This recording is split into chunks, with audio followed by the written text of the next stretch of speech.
السلام عليكم ورحمة الله وبركاته. الحمد لله وكفى وسلام على عباده الذين اصطفى. أما بعد فأعوذ بالله من الشيطان الرجيم. بسم الله الرحمن الرحيم. إنا أنزلناه في ليلة القدر وما أدراك ما ليلة القدر. ليلة القدر خير من 1000 شهر.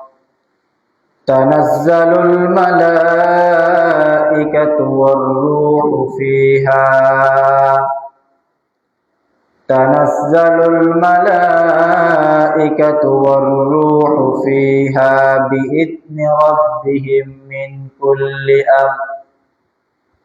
سلام هي حتى مطلع الفجر. آمنت بالله صدق الله العظيم وصدق رسوله النبي الكريم ونحن على ذلك من الشاهدين والشاكرين والحمد لله رب العالمين. আলহামদুলিল্লাহ, মহান আল্লাহ পাক রব্বুল আলামিনের দরবারে লাখো কোটি শুকর যে আল্লাহ পাক রব্বুল আলামিন আমাদেরকে, আমাদের হায়াতকে বৃদ্ধি করতে করতে আজ 20 রমাদান পর্যন্ত পৌঁছিয়ে দিয়েছেন। এটা আল্লাহ পাক রব্বুল আলামিনের অনেক বড় একটা ফজল। আমাদের সাথে অনেকেই এর আগে রমজানের শুরুতে ছিল, কিন্তু আজ তারা দুনিয়াতে নাই, আজ তারা কবরে। তাদের সাথে আমরা একই সাথে ছিলাম, একই মসজিদে নামাজ পড়েছি, একই পাড়া প্রতিবেশী আমরা চলেছি, কিন্তু আজ সে আমাদের থেকে অনেক দূরে। কি অনেক দূরে। হয়তোবা আল্লাহ পাক রব্বুল আলামিন অনেককে অনেক বড় বড় বিপদ আপদ থেকে রক্ষাও করেছেন, কিন্তু আল্লাহ পাক রব্বুল আলামিন আমাকে আপনাকে এরকম বিপদ দিয়ে পরীক্ষাও তো করলেন না। এটা আল্লাহ পাক রব্বুল আলামিনের অনেক বড় একটা ফজল। আমি না চাইতেই আমার উপর এটা আল্লাহ পাক রব্বুল আলামিনের একটা অনুগ্রহ, আল্লাহ পাক রব্বুল আলামিনের একটা রহম, আল্লাহ পাক রব্বুল আলামিনের একটা করুণা। যেই করুণাটা আমরা রবের কাছে চেয়ে নেই নাই, রব এমনিতেই দিয়েছেন। রব কি এমনিতেই দিয়েছেন। তো আজকে আমাদের আলোচনা হবে সূরাতুল কদরের তাফসীর এবং শবে কদর আমরা কিভাবে তালাশ করব। শবে কদরের আলামত কি, শবে কদর কোন তারিখে হতে পারে, শবে কদরে আমরা আমল করব কি। তো প্রথমত আল্লাহ পাক রব্বুল আলামিন সূরাতুল কদরের 3 থেকে 5 নং আয়াতের মধ্যে শবে কদর কি তার পরিচয় দিয়েছে।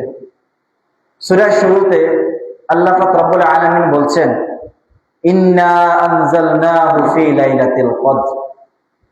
আমি আল্লাহ এই রাত্রিতে অবতীর্ণ করেছি। রাত্রিতেই কি আল্লাহ তাআলা কোরআনকে অবতীর্ণ করেছে, কিন্তু সেটা কোন রাত সেটা এখনো বলা হয় নাই। ইন্না আনজালনাহু ফি লাইলাতিল কদর। আমি আল্লাহ কদরের রাতে এই কোরআনকে নাজিল করেছি। কিসের রাতে? কদরের রাতে। শবে কদর কোন দিন হতে পারে সেই নিয়ে 7টা কথা আছে, ইনশাআল্লাহ জবাব দিব। এরপর আল্লাহ রাব্বুল আলামিন বলতেছেন, ওয়ামা আদরাকা মা লাইলাতুল কদর। হে আমার হাবিব, আপনাকে কোন জিনিসই জানিয়ে দিবে লাইলাতুল কদর কি। অর্থাৎ আপনি কি জানেন লাইলাতুল কদর কি? অবশ্যই তো আপনি লাইলাতুল কদর কি তা জানেন না। যদি আপনি না জানেন তো আপনাকে জানায়া দিবে কে? আল্লাহ। রাসূল যদি না জানেন, রাসূলকে জানায়া দিবেন কে? আল্লাহ। কাজেই আল্লাহ তাআলা এই অ্যাঙ্গেলে প্রশ্ন করছে, ওয়ামা আদরাকা মা লাইলাতুল কদর। আপনাকে কোন জিনিসে জানায়া দিবে শবে কদর কোনটা? জানানোর মতো কেউ নাই একমাত্র ইল্লাল্লাহ, আমি আল্লাহ ছাড়া। 3 নম্বর আয়াত। লাইলাতুল কদর কি? প্রথমে আল্লাহ তাআলা বলেছে আমি কদরের রাতে এই কোরআন নাজিল করেছি। এরপরে আল্লাহ তাআলা রসুলকে প্রশ্ন করেছে, হাবিব আপনি কি জানেন কদরের রাত্র কোনটি, কদর কি? রসুল জানে না। এরপরে আল্লাহ তাআলা নিজেই উত্তর দিচ্ছেন, লাইলাতুল কদরি খায়রুম মিন আলফি শাহর। এটা এমন একটা রাত যে রাত্র 1000 মাস থেকে উত্তম। সুবহানাল্লাহ। 1000 মাসে কত দিন হয়? 83 বছর 4 মাস। কয় দিন? 83 বছর 4 মাস। তাহলে এটা এমন একটা রাত যে এক রাত্রের ইবাদত 83,004 মাস থেকে উত্তম। সুবহানাল্লাহ। তবে ওই 83,004 মাস কোন রাত? যেই রাতে শবে কদর নাই, শবে কদর ছাড়া। তাহলে এক কথা আমরা এটাই বুঝলাম, শবে কদর এমন একটা, সব মানে রাত, কদর মানে মূল্যবান। এই মূল্যবান রাত এমন মূল্যবান যে এক রাতের ইবাদত 1000 মাস থেকে উত্তম। 1000 মাসকে আমরা ভাগ করলে দেখতে পাই 83 বছর 4 মাস। আল্লাহ পাক রব্বুল আলামিন আমাদের সবার আমলনামায় এই রাত্রিকে লেখানোর তৌফিক দান করুন। এরপরে এই রাত্রিতে কি হয়? এই রাত্রির ফজিলত এত বেশি কেন? এক নম্বর কারণ তো প্রথমেই বলা হয়েছে, আল্লাহ পাক রব্বুল আলামিন পবিত্র কোরআনুল কারীমকে এই মাসেই নাজিল করেছেন। এখন বলতে পারেন হুজুর, এক জায়গার মধ্যে বলা আছে, আল্লাহ তাআলা বলছে কোরআনকে শাহরু রমাদান আল্লাযী উনজিলা ফীহিল কোরআন, আল্লাহ তাআলা রমজান মাসে কোরআন নাজিল করেছে। এখন আরেক জায়গায় বলা হইতেছে শবে কদরের রাত্রে আল্লাহ তাআলা কোরআনকে নাজিল করছে। তাহলে তো আল্লাহর কথার মধ্যে দুই রকম চলে আসতেছে। কি দুই রকম চলে আসতেছে? না, কোনো দুই রকম নাই। শবে কদর রমজানের ভিতরে হয় নাকি রমজানের বাইরে হয়? আমরা যেটাকে 27 বলি, কিন্তু এটা ঠিক না। 27 তারিখে গ্রহণ করা ঠিক না। এই 27 কি রমজানের ভিতরে হয় না বাইরে? রমজানের ভিতরে। তাহলে আল্লাহ তাআলা বলছে আমি রমজান মাসে কোরআনকে নাজিল করেছি, তাহলে আল্লাহ তাআলার কথা ঠিক। দ্বিতীয়ত বলেছে আমি আল্লাহ কদরের রাত্রে কোরআন নাজিল করেছি, এটাও ঠিক। আল্লাহর কথার মধ্যে কি নাই? কোনো বৈপরীত্য নাই। কিছুদিন আগে আমাদের সমাজে একদল লোক ছিল বাউল ফাউল। কি বাউল ফাউল? তারা একটা কথা নিয়ে আল্লাহ তাআলার সাথে খুবই খারাপ ব্যবহার করেছে। সেই বিষয়টা হচ্ছে কি, আল্লাহ তাআলা এক এক জায়গায় বলেছে আমি আগে জমিন সৃষ্টি করেছি, আমি আগে এটা সৃষ্টি করেছি। হ্যাঁ, আল্লাহ তাআলার হাইসিয়তে বলেছেন, সেটার উত্তর আছে। সে নালায়েকের বাচ্চা বলেছে কি এটা আল্লাহ তাআলার মুখ নাকি হুক? নাউজুবিল্লাহ। আচ্ছা, আমরা বলি না যে যখন একটা ছাত্র মাদ্রাসায় পরীক্ষা দেয়, স্কুলে পরীক্ষা দেয়, তখন আমরা কি বলি? আজকে আমাদের প্রথম প্রশ্ন এটা ছিল, তাহলে এই সাবজেক্টের প্রথম প্রশ্ন কি এটা, আগামীকালকে ওই সাবজেক্টের প্রথম প্রশ্ন এটা। তার মানে কি বিষয়টা এমন যে আপনার যদি 10টা পরীক্ষা হয়, 10টা পরীক্ষার প্রথম প্রশ্ন একটা হবে না, 10 পরীক্ষার 10টা প্রথম প্রশ্ন আছে, 10টা দ্বিতীয় প্রশ্ন আছে, 10টা তৃতীয় প্রশ্ন আছে। তাহলে যারা এগুলা বুঝে না তাদেরকে আর কি দিয়া বুঝাবে? আল্লাহ তাআলা আমাদেরকে বুঝার তৌফিক দান করুন। তাহলে এই রাত্রি সম্মানিত হওয়ার কারণ আল্লাহ পাক রব্বুল আলামিন এই রাত্রিতে কোরআনুল কারীম নাজিল করেছেন, যে এই কোরআন। এখন অন্য জায়গার মধ্যে আছে, হুজুর আপনারাই তো বলেন যে এই কোরআন 23 বছর ধরে রাসূলের উপর নাজিল হয়েছে, তাহলে এক রাত্রির কথা কেন বললো? হ্যাঁ, সেটা আমরাও বলি, 23 বছর ধরে রাসূল সাল্লাল্লাহু আলাইহি ওয়াসাল্লামের উপর কোরআন নাজিল হয়েছে। সেটা বিহাসবিল ওয়াকায়ে জরুরের সাব্যস্ত হইতে পারে।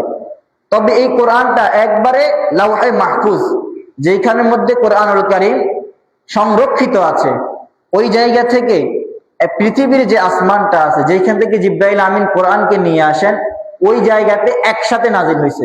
কি হয়েছে? একসাথে নাজিল হয়েছে। ওই জায়গা থেকে যখন যতটুকু প্রয়োজন ততটুকু আস্তে আস্তে বর্ণনা করতেছেন। এই রাত্রি আরেকটা ফজিলত, তানাজ্জালুল মালাইকাতু ওয়ার রূহ। তানাজ্জালুল মালাইকাতু ওয়ার রূহ, মালাইকা মানে ফেরেশতা, আর রূহ মানে জিবরাইল আমিন। রূহ মানে কি? ওই আরো আগে বলেছিলাম যে ওয়াসআলুনাকা আনির রূহ, আপনাকে ইহুদিরা রূহের ব্যাপারে প্রশ্ন করবে। ওই জায়গায় ব্যাখ্যা করেছিলাম রূহের কয়েকটা অর্থ, তার মধ্যে একটা অর্থ জিবরাইল আমিন, সে অর্থটা এখানে পাওয়া যায়। তানাজ্জালুল মালাইকাতু ওয়ার রূহ, এই রাত্রিতে আকাশ থেকে জিবরাইল আমিন সহকারে অনেক অগণিত ফেরেশতা পৃথিবীতে নাজিল হয়। সেই ফেরেশতার সংখ্যা কত? মনে করেন যে বড় একটা স্তূপ পাথরের, ছোট ছোট পাথরের, ওইখানে কতগুলা পাথর আছে কেউ গুনতে পারবে? কেউ গুনতে পারবে না। কারণ একে তো পাথর ছোট ছোট, দ্বিতীয়ত পাথরের স্তূপ, এক টাল পাথর, সেগুলাকে গণার ক্ষমতা আমরা রাখি না। ঠিক এইরকম অগণিত ফেরেশতা এই রাত্রিতে আসমান থেকে পৃথিবীতে নাজিল হয়। তাদের কাজ কি? তাদের কাজ হচ্ছে আমরা আগামী বছর কি করব না করব, কতটুকু বৃষ্টি হবে, কি পরিমাণ রিজিক বরাদ্দ হবে, এই সবগুলা তারা লিপিবদ্ধ করে নেয়। সবগুলা তারা কি করে নেয়? লিপিবদ্ধ করে নেয়। তাফসিরে মারিফুল কোরআনে এটা আছে। এরপরে বলা আছে তাদের কাদের হুকুমে পৃথিবীতে তারা নামে?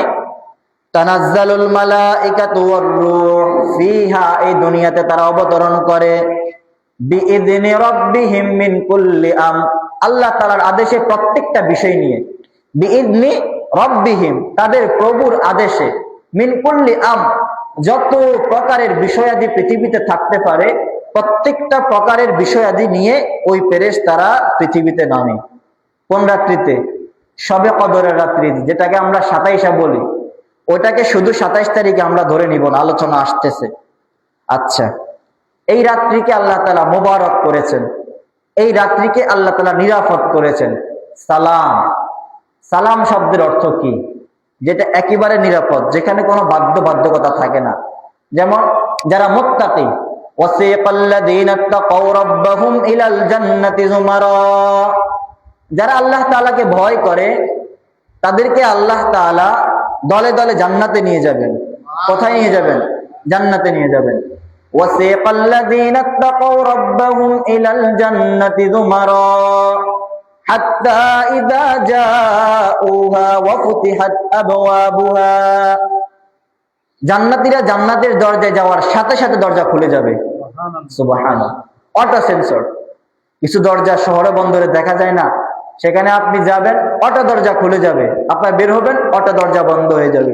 ঠিক জান্নাতীরা যখন জান্নাতে যাবে, জান্নাতের ফটকে, জান্নাতের গেটে যখন যাবে, এখানে কোরআনুল কারীমের মধ্যে ওয়াফুতিহাত বলা হয়েছে, ও শব্দটা আছে, মানে সাথে সাথে দরজা খুলে যাবে।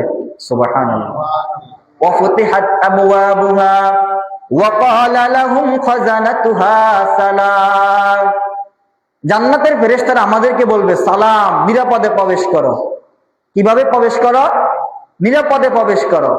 সালামুন আলাইকুম তিবতুম ফাদখুলুহা খালিদিন, তোমরা এই জান্নাতে স্বাচ্ছন্দ্যে আনন্দ হয়ে নিরাপদে এই জান্নাতে প্রবেশ করো। এমন জান্নাত, যে জান্নাতে আবাদান আবাদা সব সময় থাকবে, যে জান্নাতে কোনো প্রকারের কষ্ট নাই, কোনো প্রকারের ক্লেশ নাই, আছে শুধু মজা, নেই কোনো সাজা। আছে কি? মজা, নেই কোনো সাজা, এমন জান্নাত। তো ওইখানের মধ্যে সালাম ব্যবহার করা হয়েছে। ঠিক এইখানের মধ্যে আল্লাহ তাআলা সূরা কদরের মধ্যে বলেছেন সালাম, নিরাপদ। এই রাত্রিটা কি? নিরাপদ। হিয়া হাত্তা মাতলাইল ফাজর, হাত্তা মাতলাইল ফাজর, যতক্ষণ না পর্যন্ত সূর্য উদিত হয়, মানে যতক্ষণ না পর্যন্ত ফজরের ওয়াক্ত হয়, ওই সময় পর্যন্ত এই রাত্রিকে আল্লাহ তাআলা সমস্ত প্রকারের বিপদ আপদ থেকে নিরাপদ রাখবেন। সুবহানাল্লাহ। এই ছিল সূরাতুল কদরের সংক্ষিপ্ত অর্থ এবং তাফসীর, একেবারে সংক্ষিপ্ত। এখন আমরা আগে বলেছি প্রত্যেকটা হাদিসের থাকে শানে বুরুদ, প্রত্যেকটা আয়াতের সূরার থাকে শানে নুজুল। তো শানে নুজুল, এই সূরার একটা শানে নুজুল আছে। শানে নুজুলটা কি? রাসূল সাল্লাল্লাহু আলাইহি ওয়াসাল্লাম একদিন বনি ইসরাইলদের একটা ঘটনা বর্ণনা করতেছেন। কি? বনি ইসরাইল। বনি ইসরাইল কাদেরকে বলা হয় মনে আছে? ওই যে ইয়াকুব আলাইহিস সালাতু ওয়াস সালামের 12টা সন্তান ছিল, ইউসুফ, ছোট ভাই বিনিয়ামিন, তারপর আগের ঘরের বড় ভাইয়ের নাম রুবেল। ওই যে 12 সন্তান, ওই 12 সন্তান থেকে 12 কবিলা, তাদেরকে বনি ইসরাইল বলা হয়। এরপরে মুসা আলাইহিস সালাম পৃথিবীতে আসছে, বনি ইসরাইলের নবী। তো ওই বনি ইসরাইলের একজন লোকের ঘটনা বর্ণনা করেছে। সে ব্যক্তি কি করেছে? আলফু শাহর, 1000 মাস আল্লাহ তাআলার রাস্তায় টানা যুদ্ধ করেছে। আল্লাহ তাআলার রাস্তায় কি? টানা যুদ্ধ করেছে। 1000 মাস কতদিন? 83 বছর 4 মাস।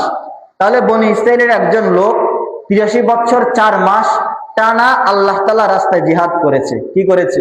জিহাদ করেছে। বলতে পারেন হুজুর এত সময়, হ্যাঁ, বানি ইসরাইলরা হায়াত বেশি পাইতেন, 400 বছর 500 বছর, আর এইরকম হায়াত কি বেশি পাইতেন। তখন সাহাবায়ে কেরাম, আমি যেরকম আপনাদেরকে বলতেছি আপনারা আশ্চর্য হয়ে গেছেন, কিরে 83 বছর 4 মাস একটা মানুষ আল্লাহ রাস্তায় জিহাদ করতেছে। ঠিক একই প্রশ্ন সাহাবায়ে কেরাম রাসূল কি করেছেন, আশ্চর্য, ইয়া রাসূলুল্লাহ কিভাবে সম্ভব? হ্যাঁ, তাদের হায়াত বেশি ছিল, তারা করেছে। তবে তোমরা পেরেশান হওয়ার কারণ নাই, আল্লাহ তাআলা তোমাদের জন্য এমন এক রাত্রিকে রেখেছে যে রাত্রির ইবাদত ওই 1000 মাস থেকে উত্তম। সুবহানাল্লাহ, 1000 মাস থেকেও কি সেই রাত্রিটা কোন রাত্রি? হতে পারে আজকের রাত্রি, হতে পারে আজকের রাত্রি। আমার সাথে বলেন 21, বলেন আমার সাথে 21, 23, 25, 27, 29, এই রাত্রিগুলোতে আমরা শবে কদর তালাশ করব। এই রাত্রিগুলোতে কি আমরা শবে কদর তালাশ করব। বুখারীর এক রওয়ায়েতে পাওয়া যায়, আব্দুল্লাহ ইবনে আব্বাস রাসূলের চাচাতো ভাই থেকে বর্ণিত, তিনি বলেন 24 তারিখের রাত্রিতে শবে কদর তালাশ করার কথা আছে। তো যাই হোক, তো এই সূরা শানে নজুল হচ্ছে এটাই, রাসূল সাল্লাল্লাহু আলাইহি সাল্লাম তাদেরকে বলেছে, উম্মত তোমরা পেরেশান হওয়ার কারণ নাই, চিন্তার কারণ নাই। আল্লাহ পাক রব্বুল ইজ্জত এই রাত্রিতে, এই মাসে এমন একটি রাত্রি রেখেছেন যে এক রাত্রির ইবাদত 1000 মাস থেকে উত্তম, 1000 মাস থেকেও কি উত্তম। এরপরে আয়াতের যে দ্বিতীয় পয়েন্টটা আমরা দেখতে পাই, আল্লাহ তাআলা বলেছেন, আল্লাহ তাআলা পবিত্র কোরআনুল কারীম এই রমজান মাসে নাজিল করেছে, রমজান মাসে শবে কদরে নাজিল করেছে।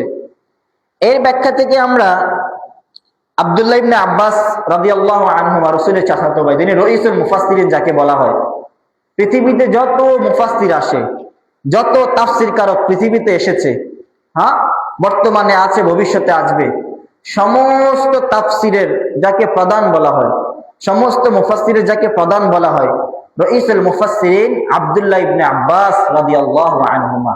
বাপ এবং বেটা দুজন সাহাবী। রাসূলের একজন চাচা ছিল আব্বাস, আপনারা জানেন রাসূলের একজন চাচা ছিল কি? আব্বাস রাদিয়াল্লাহু আনহু। ওই আব্বাসের ছেলের নাম আব্দুল্লাহ। আব্দুল্লাহর জন্য রাসূল সাল্লাল্লাহু আলাইহি সাল্লাম ছোটবেলায় দোয়া করেছেন, আল্লাহুম্মা আল্লিমুল কুরআনা ওয়াল হিকমা, আল্লাহ আপনি একে ইলম শিক্ষা দেন, কোরআনের ইলম শিক্ষা দেন, একে হিকমত শিক্ষা দেন। কি দেন? হিকমত শিক্ষা দেন। রাসূলের এই দোয়ার বরকতে আব্দুল্লাহ ইবনে আব্বাস পুরো পৃথিবীতে রইসুল মুফাসসিরিন, মুফাসসিরিনদের সর্দার হিসেবে পরিচিত। সুবহানাল্লাহ। দোয়া করেছেন কে? স্বয়ং রাসূল আরবী। এক তো তার প্রিয় সাহাবী ছিলেন, ছোট সাহাবী ছিলেন, দ্বিতীয়ত আপন চাচাতো ভাই ছিলেন, তৃতীয়ত রাসূল দোয়া করেছেন। এই দোয়ার বরকতে খুব আপন লোককে আল্লাহ পাক রব্বুল ইজ্জত পৃথিবীর বুকে একবারে সবচেয়ে বড় মুফাসসির বানিয়ে দিয়েছেন। কাজেই যত তাফসীর পৃথিবীতে আছে, যত তাফসীরের কিতাব আপনারা বলেন, ইবনে কাসির বলেন, আল মাওসুআ বলেন, মারুফুল কোরআন বলেন, দরসুল লুগাত বলেন, হ্যাঁ, এইরকম যত, এরপরে তাফসীরে রুহুল মানি 28 খন্ড 30 খন্ডের যেগুলা বলেন, তারা যে তাফসীর করেছে না কেন, তারা একজনকে লক্ষ্য করেছে, একজনকে ফলো করেছে, তিনি হচ্ছে রইসুল মুফাসসিরিন আব্দুল্লাহ ইবনে আব্বাস। ওই আব্দুল্লাহ ইবনে আব্বাস রাদিয়াল্লাহু আনহু তিনি বলেন, আনজালাল্লাহুল কুরআনা জুমলাতান ওয়াহিদাতান মিনাল লাওহিল মাহফুজ ইলা বাইতুল উজ্জা।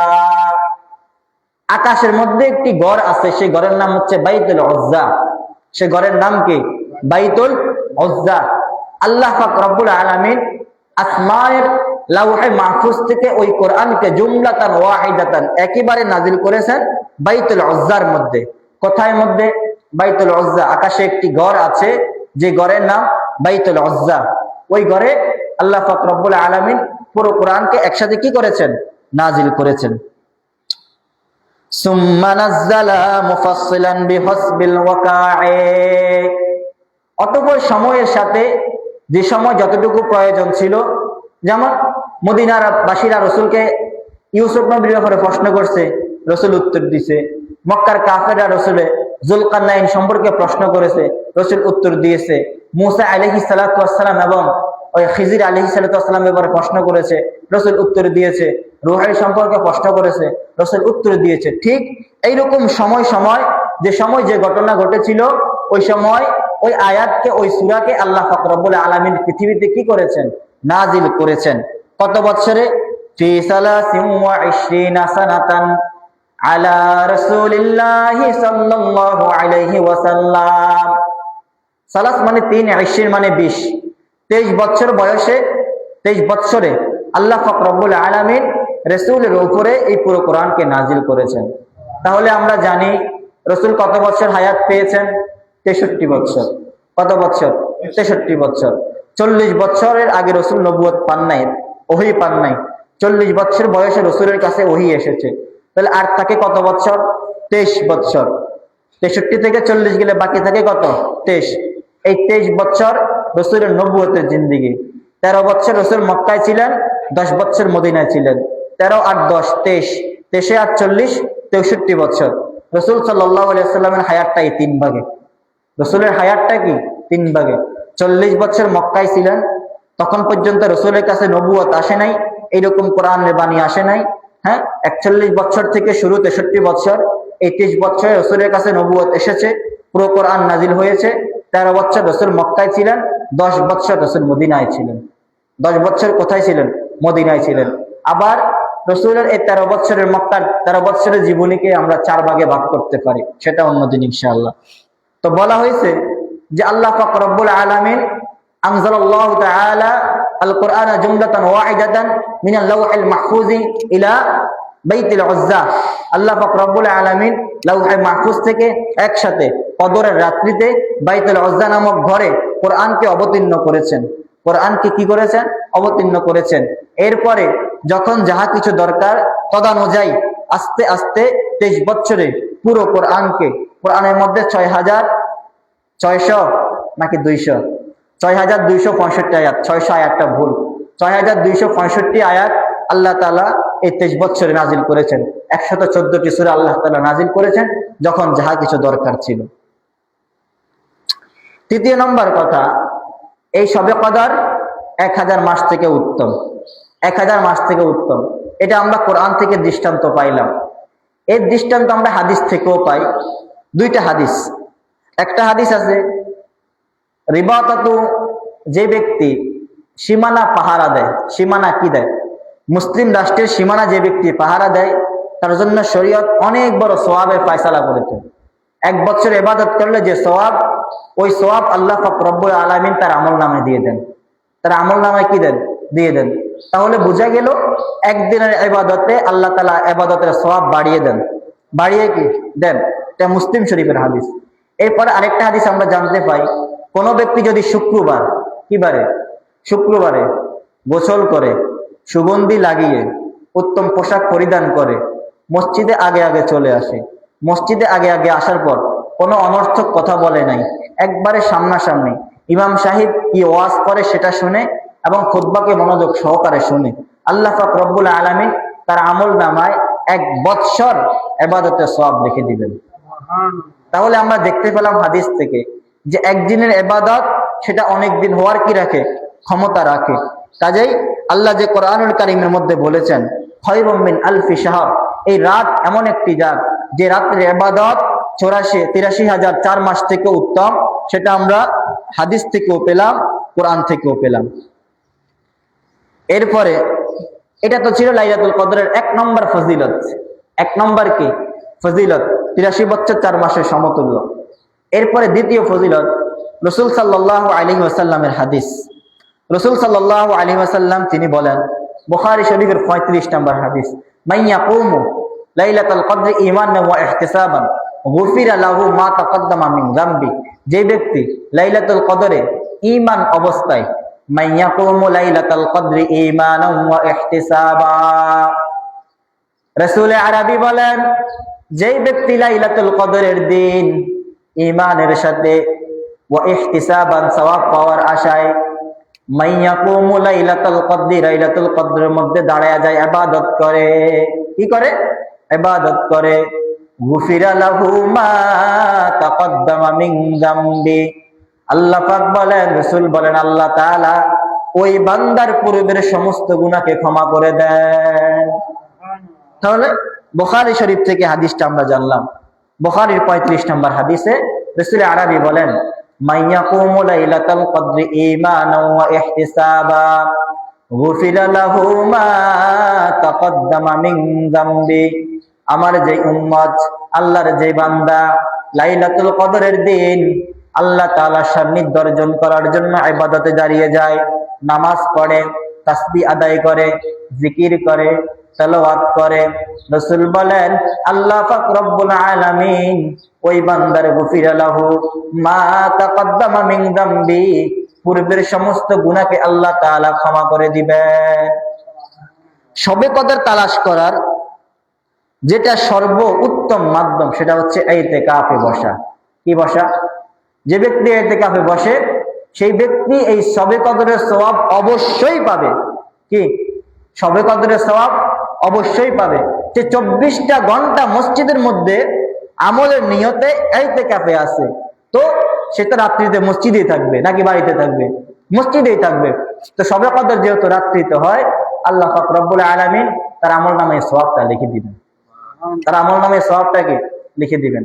তাহলে শবে কদর তালাশ করার উত্তম মাধ্যম হচ্ছে ইতিকাফ করা। কি করা ভাই? এই মসজিদের খবরটা আমি এখনো পাই নাই। কয়জন থাকবে মসজিদে? একজনও নাই? আপনি আছেন, আল্লাহ তাআলা কবুল করুক। আর কেউ আছেন নাকি একজনে? ভাইজান, যাদের সামর্থ্য আছে, বাড়িতে কাজ কাম না, একটা বছর একটু বৈশা দেখেন। মানুষ তো 10-12 দিন ঢাকা শহরে গেলে এমনি বেড়ায়। হ্যাঁ, মানুষ টাকা পয়সা অর্জনের জন্য বিদেশে বছরকে বছর পাড়ি দেয়। যদি একটু চেষ্টা করেন, আশা করা যায় এই 10টা দিন মসজিদে থাকা যায়। কি বলেন? হ্যাঁ, যদি কারো ওই পরিমাণ অসুস্থ না হন অথবা ওই রকম ঝামেলা না থাকে, তাহলে বসলে বেশি ভালো হবে। একটা মানুষ মসজিদে একা থাকা সমস্যা নাই, তবে একটু মনক্ষুণ্ণ থাকে একা একা। যদি কয়েকজন সাথী থাকে তাহলে মসজিদে তারা বসতে পারে, আমলের মুযাকারা করতে পারে। যে ভাই আসে না, আমরা আজকে দুজনে ইতিকাফে বসছি, 3জন বসছি, আমরা আজকে প্রতিদিন 500 বার দুরূদ শরীফ পড়বো। হ্যাঁ, 100 বার ইস্তিগফার করবো, 100 বার সুবহানাল্লাহ পড়বো, 100 বার আলহামদুলিল্লাহ পড়বো, 100 বার আল্লাহু আকবার পড়বো। তো এটা ফজরের সময় 3জন মিলে আলোচনা করলেন। রাত্রে শোয়ার আগে হিসাব নিলাম যে ভাই আপনি আদায় করছেন? হ্যাঁ আমি আদায় করছি। আপনি আদায় করছেন? হ্যাঁ আমি আদায় করছি। আপনি আদায় করছেন? না ভাই আমি আদায় করতে পারি না। তো তাকে বলা হবে যে ভাই আপনি যেহেতু আদায় করতে পারেন না, একটু চেষ্টা করবেন। তাহলে 2জন মানুষের দেখা দেখি আমলের কারণে তৃতীয় ব্যক্তিটাও কি আমলের প্রতি একটু উদ্বুদ্ধ হবে। তো মসজিদে একা কেন ভাই? আমরা তো কেউ রাত্রিতে ঘরে একা থাকি না, আল্লাহর ঘরে কিভাবে আমরা একা রাখবো? আল্লাহ তাআলা আমাদের সবাইকে তৌফিক দান করুক। তো এই ছিল শবে কদরের ফজিলত সম্পৃক্ত ভাবে। এরপরে আসুন, শবে কদর আমরা কখন তালাশ করব? শবে কদর আমরা কখন তালাশ করব? এই ব্যাপারে 7টা মত হাদিসের কিতাবে পাওয়া যায়। কয়টা মত? 7টা মত। এক তো আমরা বলেছি শেষ দশকের বেজোড় রাত্রি। বলেন, শেষ দশকের বেজোড় রাত্রি মানে রমজানের শেষ 10 দিন বেজোড় রাত্রিতে শবে কদর তালাশ করা। রমজানের শেষ 10 দিনে বেজোড় রাত্রিতে শবে কদর কি করা? তালাশ করা। নাকি শুধু 27-এর জন্য বসে থাকবো? শুধু 27-এর জন্য বসিয়া থাকবো নাকি? 27-এ যদি শবে কদরটা না হয়, এর আগে চলে যায়, তখন যদি 27-এ না হয়ে 29 তারিখ রাত্রিতে হয়, তখন কি হবে? কাজেই নির্দিষ্ট কোন দিন, একটা হাদিস আছে সামনে আসবে বলবো, রাসূল সাল্লাল্লাহু আলাইহি ওয়াসাল্লামকে শবে কদরের তারিখ জানিয়ে দেওয়া হয়েছিল। পরে রাসূল বলেন উনসিত, আমাকে আবার ভুলিয়ে দেওয়া হয়েছে। হতে পারে এই ভুলিয়ে দেওয়ার মধ্যেই তোমাদের জন্য কল্যাণকর। শেষ দশকে আমাদের অবস্থা হয় কি জানেন? শেষ দশকে আমাদেরকে বেশি পাওয়া যাওয়ার কথা মসজিদে, কিন্তু শেষ 10 দিন আমাদেরকে পাওয়া যায় মার্কেটে। কোথায়? ঈদের বাজারে। কোথায়? ঈদের বাজারে। রাসূল বলেন এই 10 দিন তোমরা আমলকে আঁকড়ে ধরো, এই 10 দিন তোমরা লাইলাতুল কদরকে তালাশ করো। কিন্তু আমরা লাইলাতুল কদরকে তালাশ করি, লাইলাতুল মার্কেটকে তালাশ করি, মার্কেটের রাত্রি, চাঁদ রাত্রিকে তালাশ করি। ঈদের আগের দিনের ইবাদতের যে ফজিলত, ঈদের আগের দিনের রাত্রির ইবাদতের যে ফজিলত, ওইটা যদি কোনো মানুষ জানতো আর সচক্ষে দেখতো, কোনো মানুষ ঈদের আগের দিন রাত্রে ইবাদত করা ছাড়া থাকতো না। ইবাদত করা ছাড়া কি থাকতো না। তাহলে শেষ দশকের বেজোড় রাত্রিতে আমরা ইতিকাফ তালাশ করব, এই শবে কদর তালাশ করব। শেষ 10 দিন, বেজোড় রাত্রি কদিন? 21 তারিখ রাত্রিতে, মানে আজকে রাত্রিতে যেটা আসবে। আরবিতে রাত্রে আগে আসে না, আরবিতে কি আসে? রাত্র আগে আসে। এই জন্য তো একদিন আগে তারাবি পড়েন। এই জন্যই কি একদিন আগে তারাবি পড়েন, একদিন আগে কি তারাবি ছাড়েন। তার মানে আরবিতে রাত্রিটা আগে আসে। তাহলে 20 তারিখের যে রাত্রিটা আছে, আজকের যে রাত্রিটা আছে, হতে পারে এই রাত্রিটা শবে কদর, হতে পারে কি এই রাত্রিটা শবে কদর। এই রাত্রিতে আমরা আমল করব। জীবনে 3টা আমলকে কখনো ছাড়বেন না। কয়টা আমলকে? 3টা আমলকে। এমনকি বিয়ের দিন ওই আমলটা ছাড়া যাবে না। ঈদের দিনও মানুষ ঈদের দিন নামাজ পড়ে না। কিরে ভাই, না আজকে তো ঈদের দিন। আজকে কিসের দিন? ঈদের দিন অনেক মানুষ নামাজ পড়ে না, অনেক মানুষ, আকসারও বেশি মানুষ ঈদের দিন নামাজ পড়ে না। হ্যাঁ, আজকে তো ঈদের দিন, বিয়ের দিন নামাজ পড়ে না। আমরা তো আজকে মেয়ে আনতে গেছি, নামাজ পড়া লাগে নাকি? আবার অনেক মানুষ বিয়ের দিনও নামাজ পড়ে না। জীবনে 3টা আমলকে নিজের সাথে ফিট করে নিবেন, ইনশাআল্লাহ নাজাতের জরিয়া হয়ে যাবে। 1 নম্বর, বলেন 1 নম্বর, সবাই বলেন 1 নম্বর, 5 ওয়াক্ত নামাজকে, সবাই বলেন, এটা অন্তরে বসাতে হবে। 5 ওয়াক্ত নামাজকে জামাতের সাথে যেখানেই থাকি না কেন অবশ্যই আদায় করব। তাহলে 1 নম্বর হচ্ছে আমি পৃথিবীর যেখানেই থাকি না কেন 5 ওয়াক্ত নামাজকে জামাতের সাথে আদায় করব ইনশাআল্লাহ। বলেন 2 নাম্বার, প্রতিদিন কম হোক কিংবা বেশি কোরআন তেলাওয়াত করব। বলতে পারেন হুজুর আমি তো কোরআন পড়তে পারি না। সূরা পারেন তো, সূরা ফাতিহা তো পারেন, সূরা ইখলাস তো পারেন, ওইটা পড়েন। ওইটা কি কোরআনের বাইরে নাকি? হাফেজ সাহেবরা মুখস্থ পড়ে, আপনি 10 সূরা মুখস্থ পড়েন, আপনিও কি? নামাজের ভিতরে তো কোরআন তেলাওয়াত হয় প্রতিদিন। নামাজের বাইরে কম পক্ষে 3 বার হলে সূরা ইখলাস হলেও পড়বেন। একটু হলো, একটু, একবারে কম থেকে কম হলো, একটু একটু, 1 আয়াত হোক 2 আয়াত হোক কোরআন তেলাওয়াত করব। তাহলে 1 নম্বর 5 ওয়াক্ত নামাজকে জামাতের সাথে আদায় করব। 2, প্রতিদিন কিছু না কিছু কোরআন তেলাওয়াত করব। কি করব? কোরআন তেলাওয়াত করব। হাদিস শরীফের মধ্যে আছে, যে ব্যক্তি একদিন 10 বার সূরা ইখলাস পাঠ করে, সূরা ইখলাস মানে কুল হুয়াল্লাহ সূরা, কয়বার? 10 বার। ওই ব্যক্তির জন্য জান্নাতে একটি বালাখানা তৈরি হয়ে যায়। সুবহানাল্লাহ। জান্নাতের বালাখানা কিসের? ইটের। ইটের, ব্লকের না, স্বর্ণ, মুক্তা, জওহারের। তাহলে যে ব্যক্তি প্রতিদিন 10 বার সূরা ইখলাস পাঠ করে, ওই ব্যক্তির আমল নামায় জান্নাতে একটি বালাখানা মানে অট্টালিকা, একটি প্রাসাদ লেখা হয়ে যায়। কি লেখা হয়ে যায়? পারবো না এই আমলটা করতে। 10 বার সূরা ইখলাস পড়তে সর্বোচ্চ 12 মিনিট সময় লাগবে। হ্যাঁ, সর্বোচ্চ কয় মিনিট সময় লাগবে? একবার সূরা ইখলাস পড়তে 1 মিনিট সময় লাগে। আমরা গড়ি ধরি, কুল হুয়াল্লাহু আহাদ আল্লাহুস সামাদ লাম ইয়ালিদ ওয়া লাম ইউলাদ ওয়া লাম ইয়াকুল লাহু কুফুয়ান আহাদ। 12 মিনিট লেগেছে, 12 সেকেন্ড লেগেছে। কয় সেকেন্ড? 12 সেকেন্ড। তাহলে 1 মিনিটেই তো 6 বার পড়া যায়, 5 বার পড়া যায়, 5 বারো 60। 1 মিনিটে কয়বার পড়া যায়? 5 বার। 2 মিনিটে 10 বার। আল্লাহ তাআলার জন্য কি একদিন আমরা 2টা মিনিট সময় দিতে পারি না? 2টা মিনিট সময় দিতে পারি না? যে আল্লাহর 24টা ঘন্টা পাইলাম, যে আল্লাহ 24টা ঘন্টা হায়াত আমরা পাইলাম, ওই আল্লাহ কি বুঝি আমরা 2টা মিনিট সময় দিতে পারবো না? এই আমলটা সবাই করবো তো ইনশাআল্লাহ। তাহলে প্রতিদিন 3টা আমলকে আমাদের জীবনে আমরা ধরে রাখবো। 1 নম্বর 5 ওয়াক্ত নামাজকে জামাতের সাথে পৃথিবীর যেখানেই থাকি না কেন অবশ্যই আদায় করব। 2, প্রতিদিন কিছু না কিছু কোরআন তেলাওয়াত করব। কি করব? কোরআন তেলাওয়াত করব। হুজুর আমি কোরআন পড়তে পারি না। আপনি যে 10 সূরা মুখস্থ পারেন সেটা তো কোরআনের বাইরে না ভিতরে?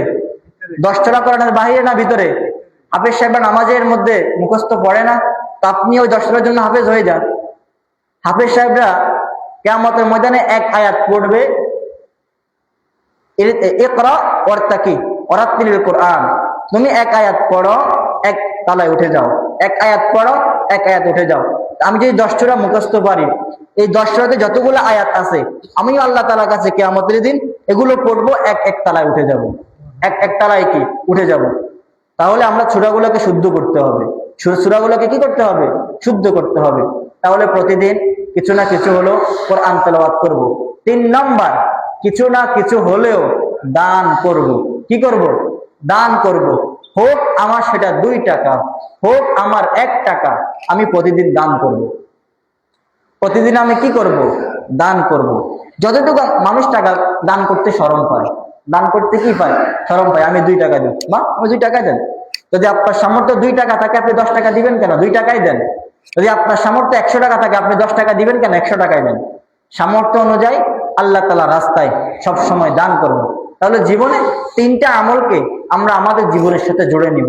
5 ওয়াক্ত নামাজকে পৃথিবীর যেখানেই থাকি না কেন, যে প্রান্তে থাকি না কেন, অবশ্যই জামাতের সাথে আদায় করব। 2 নম্বর, প্রতিদিন কোরআন তেলাওয়াত করব, হোক অল্প কিংবা বেশি প্রতিদিন। 3 নম্বর, কিছু না কিছু হলেও আমরা আল্লাহ তাআলার রাস্তায় দান করব। পারবো তো আমলটা করতে ইনশাআল্লাহ? দেখি সবাই আল্লাহ তাআলাকে বলেন ইনশাআল্লাহ আমরা পারবো। 2 হাত মিলে আল্লাহ তাআলাকে দেখান ইনশাআল্লাহ। আয় আল্লাহ, এই মসজিদে যারা হাত তুলেছে, আয় আল্লাহ যারা উপস্থিত আছে সবাইকে আপনি এই 3টা আমলকে মৃত্যুর আগ পর্যন্ত করার তৌফিক দান করুন। সকলে আমিন বলি। ভাই, এই তাফসীর থেকে যদি আমরা 2-1টা আমল আমাদের নিজে ফিট করতে না পারি, তাহলে একটা মাস তাফসীর শুনে আমাদের লাভ হইল কি? যদি একটা আমলকে আমাদের তাফসীর না শুনিয়ে নিজের জীবনে আমলকে ফিট করলাম না, তাফসীর শোনার পরেও আমাদের নিজের জীবনে আমলকে ফিট করলাম না, তাহলে তাফসীর শোনা এবং না শোনার মধ্যে পার্থক্য রইলটা কোথায়? তাফসীর শোনা আর না শোনার মধ্যে পার্থক্য কি? রইলটা কোথায়? আল্লাহ তাআলা আমাদেরকে সহিহ বুঝ দান করে আমল করার তৌফিক দান করুন। রাসূল সাল্লাল্লাহু আলাইহি ওয়াসাল্লাম আম্মা জান আয়েশা সিদ্দিকা রাদিয়াল্লাহু আনহা, আয়েশাকে জানেন রাসূলের খুবই আদরের স্ত্রী, একেবারে ছোট। আম্মা জান আয়েশাকে বলেন, তাহাররু, তুমি তালাশ করো। তুমি কি করো? তালাশ করো। তাহাররু লাইলাতুল কদরি ফিল বিত্রি মিনাল আশরিল আওয়াখিরি মিন রমাদান।